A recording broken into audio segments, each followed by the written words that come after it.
तो आपको एक डेटा साइंटिस्ट बनना है। अच्छी बात है, but the first question you should be asking is it even worth it. आप कोई भी जॉब पोर्टल्स में जाके देख सकते हो, आपको ढेर सारी ओपनिंग्स मिल जाएगी with an average salary of 18 lakhs per annum. कई जॉब्स में तो सैलरी 90 लाख से भी ज्यादा है, बट उसके लिए आपको पीएचडी और 100 साल का एक्सपीरियंस चाहिए। इट इज फेयर टू से कि आज के टाइम में जॉब्स तो काफी हैं, बट अगर हम फ्यूचर की बात करें, let's say 5 years from now, तो भी data scientist is predicted is one of the fastest growing jobs. मतलब इसका फ्यूचर भी बहुत ब्राइट है। So yes, it is worth it. लेकिन जैसे मैं पहले भी बता चुका हूं, आजकल सिर्फ डिग्री होने से कुछ नहीं होता। कई सारे लोग डिग्री लेके घर पे बैठे हुए हैं। The market is very competitive right now. मतलब जितनी डिमांड है उससे ज्यादा सप्लाई है इंजीनियर का, एंड दैट्स व्हाई फ्रेशर्स को इजीली जॉब नहीं मिल रही, बट बहुत फ्रेशर्स को मिल रही है, एंड अच्छी मिल रही है। अब वो क्या अलग कर रहे हैं, and how can you make sure you end up with a high paying job, I will show you in this video. If you are new to this channel, hi, my name is Akbar. I've been working in the IT industry for over 10 years now.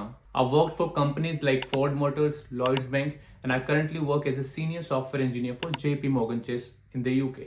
और इस video में मैं आपको दूंगा एक exact road map जिसे follow करके आप एक हाई पेइंग जॉब पा सकते हो। इसके लिए आपको समझना होगा कि एक डेटा साइंटिस्ट एक्चुअली करता क्या है, क्या आपको डिग्री की जरूरत है, आपको स्टार्ट कहां से करना है और क्या क्या सीखना है, और लास्ट में मेरे एक्सपीरियंस से मैं आपको कुछ ऐसे टिप्स दूंगा जिससे आप कंपटीशन को इजीली बीट कर पाओगे। तो चलो शुरू करते हैं। सबसे पहले समझते हैं कि एक डेटा साइंटिस्ट एक्चुअली करता क्या है with a real world example of Uber. मान लो कस्टमर्स कंप्लेन कर रहे हैं कि किसी सिटी में उबर का वेट टाइम बहुत ज्यादा है, लोगों को 10 मिनट से ज्यादा वेट करना पड़ रहा है, जिस वजह से बहुत सारी राइड्स कैंसिल हो रही हैं। अब इस सिचुएशन में अगर आप डेटा साइंटिस्ट हो तो क्या करोगे? Number 1 is define the goal. सबसे पहले आपको मैनेजमेंट के साथ मिलकर क्लियर गोल डिफाइन करना होगा, जैसे एवरेज वेट टाइम 10 मिनट से कम करके 5 मिनट के अंदर लाना। Number 2 is collect the data. फिर आपको जगह जगह से रेलेवेंट डेटा इकट्ठा करना है, जैसे पास्ट ट्रिप्स का रिक्वेस्ट टाइम और पिकअप टाइम, ड्राइवर और कस्टमर की लोकेशंस, कितने ड्राइवर्स अवेलेबल है, कितनी रिक्वेस्ट आ रही है, ट्रैफिक कंडीशन क्या थी, वेदर कैसा था, रोड तो क्लोज नहीं थी, कोई स्पेशल इवेंट तो नहीं था। Number 3 is prepare and clean the data. अब आपको जो डेटा मिला है वो काफी मैसी होगा, आपको पहले उसे क्लीन करना है। डुप्लीकेट रिकॉर्ड्स हटाओ, मिसिंग वैल्यूज फिल करो, गलतियां करेक्ट करो, जैसे कहीं भूल से 3 आवर्स का वेट टाइम है तो उसको निकाल दो, और सारा डेटा सेम फॉर्मेट या यूनिट्स में लाओ। फिर इस डेटा को हम 3 पार्ट में डिवाइड करेंगे। पहला है ट्रेनिंग डेटा, जिससे मॉडल को सिखाया जाएगा। दूसरा है वैलिडेशन डेटा, जिससे मॉडल को ट्यून और चेक किया जाएगा। एंड तीसरा है टेस्ट डेटा, जिससे मॉडल की फाइनल परफॉर्मेंस ली जाएगी। Number 4 is exploring the data.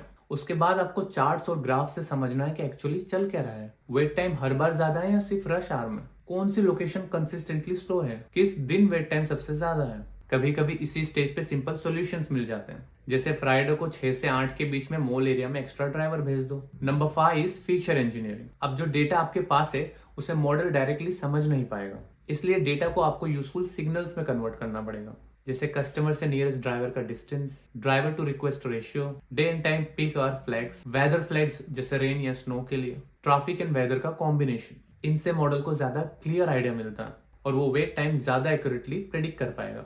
फिर आपको अपनी प्रॉब्लम के लिए एक सही मशीन लर्निंग मॉडल चूज करके उसको ट्रेन करना पड़ेगा। ट्रेनिंग का मतलब होता है मॉडल को एग्जांपल्स बताना, जैसे रेनी फ्राइडे इवनिंग हो, वहां पे सिर्फ 2 ड्राइवर हो तो वेट टाइम 9 मिनट्स होगा। मॉडल ऐसे हजारों एग्जांपल्स को देख के सीखता है कि कौन से फैक्टर्स वेट टाइम को बढ़ाते हैं या कम करते हैं। Number 7 is validate the model. अब आप मॉडल को टेस्ट करोगे ऐसे डेटा पे जो उसने देखा नहीं है। मान लो आपने जनवरी से मार्च ट्रिप पे मॉडल को ट्रेन किया था, तो आप अप्रैल के ट्रिप पे आप उसको टेस्ट करोगे। अगर मॉडल हर जगह 1 आध मिनट के एरर में सही वेट टाइम प्रेडिक्ट कर रहा है तो अच्छी बात है। अगर एयरपोर्ट जैसी कोई लोकेशन में फेल हो रहा है तो इंप्रूवमेंट्स की जरूरत है। फिर आप अपनी फाइंडिंग्स मैनेजमेंट को ग्राफ्स और चार्ट से समझाओगे कि कौन से एरिया में वेट टाइम ज्यादा है, कौन से फैक्टर वेट टाइम के लिए सबसे इंपॉर्टेंट है, रेन और ट्रैफिक का वेट टाइम पे क्या असर हो रहा है। ये सब इंफॉर्मेशन से कंपनी को हेल्प मिलती है सही डिसीजन लेने में। जो मॉडल टेस्ट पास कर गया, अब आप उसे उबर ऐप में इंटीग्रेट करोगे। अब हर कस्टमर रिक्वेस्ट के लिए model real time wait time predict करेगा और ड्राइवर को राइट जगह मूव करने की सजेशन मिलेगी। तो यहाँ आपका काम खत्म नहीं होता। Number 10 is monitor and iterate. अगर नए रोड्स या नए ट्रैफिक पैटर्न्स आए तो मॉडल आउटडेटेड हो जाता है, इसलिए मॉडल को टाइम टू टाइम ट्रेन करते हैं कि एक्यूरेसी बनी रहे। होपफुली आपको समझ आ गया होगा कि एक डेटा साइंटिस्ट एक्चुअली करता क्या है। Now before I talk about क्या आपको डिग्री की जरूरत है, let me talk about audience school. अगर आप सीरियसली डेटा साइंस फील्ड में करियर बनाना चाहते हो तो ओडिन स्कूल का डेटा साइंस एलिट कोर्स आपके लिए गेम चेंजर हो सकता है। सबसे पहली बात, ये कोई रैंडम कोर्स नहीं है। It is India's only data science programme led by 5 leading organisations like PhonePe, Swiggy and others. और इसका करिकुलम इंडस्ट्री एक्सपर्ट्स ने डिजाइन किया है। मतलब आप वही स्किल सीखोगे जो कंपनीज एक्चुअली डिमांड करती है। और कोई भी कोर्स कितना इफेक्टिव है वो उसके प्लेसमेंट रिकॉर्ड से पता चलता है। प्लेसमेंट सपोर्ट के लिए ओडिन स्कूल बहुत सीरियस है। आप खुद ओडिन स्कूल की वेबसाइट पर देख सकते हो। आप जैसे कई स्टूडेंट्स की सक्सेस स्टोरीज आपको देखने को मिल जाएगी। स्टूडेंट्स को 10+ हायरिंग स्प्रिंट्स का चांस मिलता है। मतलब बार बार रिक्रूटमेंट ड्राइव्स जहाँ पे कंपनीज आपको हायर करने के लिए आती हैं। ये आपके जॉब लगने के चांसेस को 10 गुना कर देगा। दूसरी चीज, कोर्स में आपको रियल वर्ल्ड प्रोजेक्ट्स करवाए जाते हैं जिससे सिर्फ थ्योरी नहीं, हैंड्स ऑन प्रैक्टिकल नॉलेज मिलता है। और यही चीज इंटरव्यूज में आपको बाकी कैंडिडेट से अलग बनाती है। यहाँ आपको एलुमनाई से मेंटरशिप भी मिलेगा। मतलब प्रोफेशनल्स जो ऑलरेडी टॉप कंपनीज में काम कर रहे हैं वो आपको गाइड करेंगे और अपना रियल एक्सपीरियंस शेयर करेंगे। ये मेंटरशिप सेशन आपको वो इनसाइट्स देगा जो बुक्स या कोई नॉर्मल कोर्स नहीं दे सकता। और एक बात, ये कोर्स सिर्फ लिमिटेड सीट प्रीमियम बैच है। मतलब आपको मेंटर्स के साथ ज्यादा 1-on-1 टाइम मिलेगा, पर्सनलाइज गाइडेंस मिलेगा जो टिपिकल क्राउडेड कोर्सेज में पॉसिबल ही नहीं है। तो अगर आप इंटरेस्टेड हो, डिस्क्रिप्शन में मैंने इस कोर्स का लिंक दिया है, एक बार जरूर चेक करना। शायद ये वही पुश है जो आपको आपके ड्रीम जॉब के लिए चाहिए। I would like to thank Odin school for sponsoring this video.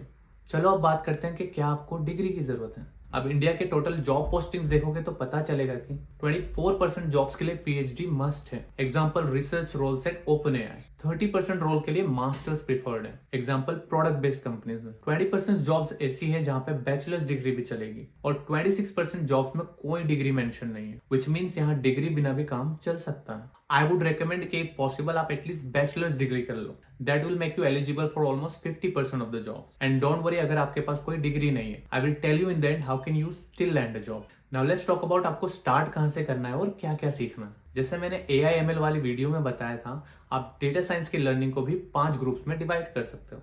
इसमें सबसे पहले है कोर कंप्यूटर साइंस स्किल्स, जो आपको डेटा साइंस ही नहीं, software development, AIML, cyber security और डेवऑप्स जैसी फील्ड में भी काफी हेल्प करेगी। सबसे पहले आपको सीखना है पाइथन, क्योंकि ये डेटा साइंस के लिए बेस्ट प्रोग्रामिंग लैंग्वेज है और एक हाई पेइंग जॉब के लिए ये बहुत जरूरी है। फिर आपको DSA सीखना है, जिससे आपकी प्रॉब्लम सॉल्विंग इंप्रूव होती है एंड ऑल्सो ये इंटरव्यू के लिए बहुत जरूरी है। उसके बाद आपको सीखना है गिट, जो आपको हेल्प करता है कोड को सेफली मैनेज करने में और टीम के साथ इफेक्टिवली कोलैबोरेट करने में। और लास्टली आपको क्लाउड के साथ काम करना सीखना है, क्योंकि आजकल ज्यादातर कंपनी क्लाउड सर्विसेज ही यूज करती हैं एंड क्लाउड अब हर टेक स्टैक का एक इंटीग्रल पार्ट बन चुका है। आई वुड रिकमेंड कि आप AWS पे काम करो, because it is the most popular option out there. Number 2 is data handling skills. Core computer science skills सीख ली तो अब आपको डेटा हैंडलिंग स्किल्स पे ध्यान देना। सबसे पहले आपको सीखना है SQL, क्योंकि आपको रियल वर्ल्ड डेटा के साथ काम करना होता है और डेटा जनरली SQL डेटाबेसेस में होता है, जैसे MySQL, PostgreSQL एंड BigQuery। और ये डेटा एक्सेस, क्वेरी और मैनिपुलेट करने के लिए SQL बहुत जरूरी है। उसके बाद आपको सीखना है पैंडास, क्योंकि एज ए डेटा साइंटिस्ट आपका 60 to 70% काम होता है डेटा को क्लीन, एक्सप्लोर और ट्रांसफॉर्म करना, और पैंडास इस प्रोसेस को आसान बनाता है। फिर आप NumPy सीख लो, जो कि एक मैथ्स लाइब्रेरी है for working with numbers and it is known for being fast and efficient. और लास्टली आपको डेटा विजुअलाइजेशन सीखना है, क्योंकि जनरली डेटा बड़ा मैसी होता है। अगर आप उसको देख नहीं सकते तो it will be difficult to understand it and build good models. यहाँ पे आपको मैटप्लॉटलिब एंड सीबोन सीखना है और बिजनेस रिपोर्टिंग के लिए टैबल्यू या पावर BI सीखना है। और नंबर 3 पे है सबका फेवरेट मैथ्स। मैथ्स के बिना आप समझ नहीं पाओगे कि मॉडल लर्न कैसे करता है और डिसीजन कैसे लेता है, और राइट मॉडल कैसे चूज करना है वो भी पता नहीं चलेगा। आपको सीखना होगा statistics and probability, linear algebra and calculus. Number 4 is core machine learning. Maths आ गया तो आप रेडी हो कोर मशीन लर्निंग सीखने के लिए। Self driving cars, fraud detection, recommendation system, ये सब के पीछे के कॉन्सेप्ट्स को समझने के लिए आपको सीखना है सुपरवाइज्ड लर्निंग, जैसे रिग्रेशन या क्लासिफिकेशन। फिर अनसुपरवाइज्ड लर्निंग, जैसे क्लस्टरिंग या डायमेंशनलिटी रिडक्शन। उसके बाद सीखना है feature engineering, creating meaningful inputs for models. और लास्ट में model evaluation matrix, accuracy, precision, recall, F1 score etcetera. ये सब थ्योरी सीख के आप साइकिट लर्न के थ्रू प्रैक्टिकली अप्लाई कर सकते हो। इसके बाद आपको real world machine learning projects बनाने चाहिए, जैसे सेल्स फोरकास्टिंग, रिकमेंडेशन सिस्टम या उबर स्टाइल वेट टाइम प्रेडिक्शन। और प्रैक्टिस करने का सबसे अच्छा तरीका है कैगल। यहाँ आपको real world data sets, challenges और एक्सपर्ट नोटबुक्स मिलते हैं जिससे आप अपने कॉन्सेप्ट्स को अप्लाई कर सकते हो और पोर्टफोलियो बिल्ड कर सकते हो। जितना ज्यादा आप कैगल पे प्रैक्टिस करोगे उतना ही आप इंटरव्यूज में कॉन्फिडेंट रहोगे। Number 5 is advance machine learning. Core machine learning सीखने के बाद ही आपको एडवांस पे जाना है। याद रखना, फ्रेशर्स के लिए कोर मशीन लर्निंग काफी है, हर एडवांस कंसेप्ट शुरू से आना जरूरी नहीं है। ये बात याद रखना, दुनिया का बेस्ट डेटा साइंटिस्ट भी हर चीज राइट टाइम पे सीखता है। आप सीख सकते हो डीप लर्निंग जैसे न्यूरल नेटवर्क, RNN, CNN। फिर आप सीख सकते हो फ्रेमवर्क्स जैसे पाइटॉर्च, टेंसरफ्लो एंड कीरस। और लास्ट में आपको मॉडल्स को डिप्लॉय करना सीखना है। ये सब सीख लिया तो आप एक एडवांस फ्रॉड डिटेक्शन जैसा प्रोजेक्ट भी बना सकते हो। या आपको बहुत कुछ मेरे पिछले AI/ML रोड मैप जैसा ही लगेगा। इट इज बिकॉज ये दोनों ही रोल में काफी ओवरलैप्स हैं। कुछ कंपनीज में तो सिर्फ एक ही रोल होता है जिसको डेटा साइंटिस्ट और मशीन लर्निंग इंजीनियर दोनों का काम करना पड़ता है। लेकिन नॉर्मली फर्क कुछ ऐसा है, डेटा साइंटिस्ट का काम है प्रॉब्लम्स को समझना और डेटा में से कोई पैटर्न निकालना। अगर हम हमारा उबर वाला ही एग्जांपल लें तो डेटा साइंटिस्ट देखेगा पुराने ट्रिप्स का डेटा, कितने ड्राइवर्स अवेलेबल थे, वेदर कैसा था, ट्रैफिक कैसा था और उस टाइम वेट टाइम कितना था। फिर वो डेटा क्लीन करेगा, ग्राफ्स बनाएगा, फीचर्स बनाएगा। फिर एक मशीन लर्निंग मॉडल को ट्रेन करेगा जो प्रेडिक्ट कर सके कि वेट टाइम कितना होगा। मशीन लर्निंग इंजीनियर का काम शुरू होता है जब मॉडल रेडी हो जाता है। उसका काम है ये इंश्योर करना कि ये मॉडल उबर ऐप में अच्छे से इंटीग्रेट हो जाए, फास्ट और रिलायबल हो और हर second thousands of request handle कर सके। वो मॉडल को डिप्लॉय करेगा, स्केल करेगा और मॉनिटर करेगा और ऐसी पाइपलाइंस बनाएगा जिससे मॉडल ऑटोमेटिकली नए डेटा के साथ अपडेट होता रहे। तो ये होता है दोनों में फर्क। होपफुली आप समझ गए होंगे। Now you need to understand one important thing. Python, SQL, Pandas, scikit-learn, TensorFlow, ये सब सीखने से आप डेटा साइंटिस्ट नहीं बन जाते। ये सब सिर्फ टूल्स हैं, जैसे कोई पेंट ब्रश और कलर्स। सिर्फ ब्रश, कलर और पेंट होने से कोई पेंटर नहीं बन जाता। अच्छा पेंटर बनने के लिए आपको बहुत प्रैक्टिस करनी पड़ती है और हर बार इम्प्रूव करना पड़ता है। इसी तरह से अच्छा डेटा साइंटिस्ट बनने के लिए आपको सब टूल्स यूज करके अच्छे प्रोजेक्ट्स बनाना है और हर बार इम्प्रूव करना है। अगर आपको एक हाई पेइंग जॉब चाहिए तो नंबर 1 टूल्स यूज करके रियल प्रोजेक्ट्स बनाओ। Number 2 problem solving skills improve करो। नंबर 3 इंटर्नशिप से एक्सपीरियंस लो। नंबर 4 टेक्निकल कॉन्सेप्ट्स को सिंपल वर्ड्स में एक्सप्लेन करना सीखो। एंड नंबर 5 अगर पॉसिबल है तो रिकॉग्नाइज सर्टिफिकेशंस लो। अगर ये पांचों चीज आप कर लेते हो तो एक अच्छी जॉब मिलने से आपको कोई नहीं रोक सकता। आपको एक कंप्लीट रोड मैप जिससे स्टेप बाय स्टेप क्या क्या सीखना है, कहाँ से सीखना है, कितना टाइम लगेगा, डिस्क्रिप्शन में मिल जाएगा। मेरा मिशन है लोगों को हेल्प करना ताकि वो भी हाई पेइंग जॉब पा सकें। अगर आप भी ये चाहते हो तो सब्सक्राइब टू दिस चैनल। आप मुझे इंस्टाग्राम और लिंक्डइन पे भी फॉलो कर सकते हैं। Thank you so much for watching. See you in the next one.